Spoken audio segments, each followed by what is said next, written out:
Today, I want to talk to you briefly about one of the greatest animals on the planet, the unsung hero, the misunderstood and often maligned Virginia opossum. Now, opossums, or just possums as they're commonly known, are generally thought of as scary, or ugly, or mean, or even just an annoying pest.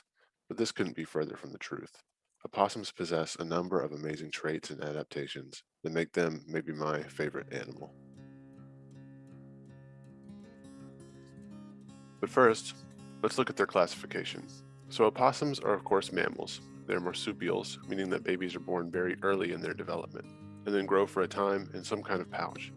In opossums, the pouch is on the underside, near their bellies. They're of the order Didelphimorphia, which only contains one family, Didelphidae. These are the marsupials of the Americas, and all the other marsupials live on the Australian continent. Now, the Virginia opossum, Didelphis virginiana, is the only marsupial north of Mexico, and its common name comes from an Algonquin word for them, Wapothamwa, meaning something like white animal.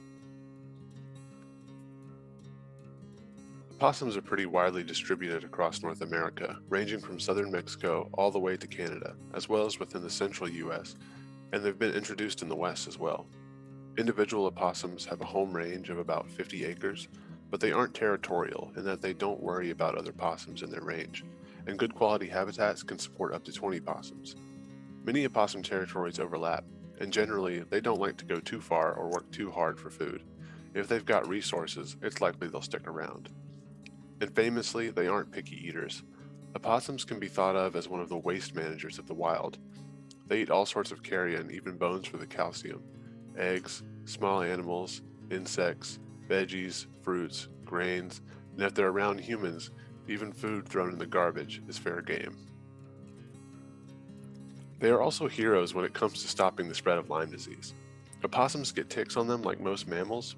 However, an opossum will simply pick them off as a snack. A single opossum can eat up to 5,000 ticks in a single season. 5,000! That's 5,000 ticks that we don't have to deal with, meaning that having possums around actually decreases the risk of Lyme disease to humans. Oh, and I forgot to mention, they also prey on rattlesnakes and pit vipers because they are immune to their venom. Opossums are indeed robust and adaptable in many ways. One adaptation that stands out is that it's rare for them to contract rabies, as their body temperature is generally too low for the virus to survive. It doesn't mean they can't get rabies, it's just extremely rare. Opossums can survive predator attacks that would kill similarly sized mammals, and for good reason. They've evolved an iconic ability when faced with a potentially dangerous situation. They can play possum and pretend to be dead.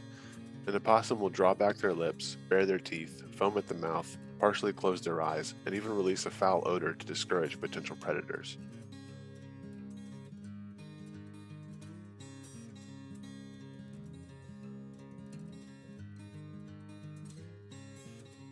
There's some debate about this, but it appears to be an involuntary act akin to fainting in humans, and an opossum that play dead will start to regain consciousness anywhere from a few minutes to 4 hours later. They may awaken beaten up, but alive. Where other animals evolve to escape predators, opossums have evolved to survive them. Despite these adaptations, opossums generally only live around 2 years in the wild, a relatively short time for a mammal of this size. Opossums can live rough lives, especially around humans, and for this reason, opossum moms have around 20 babies at a time. Opossum babies, or joeys, will migrate from their pouch to their mother's back once they outgrow the pouch, but not all of them will make it.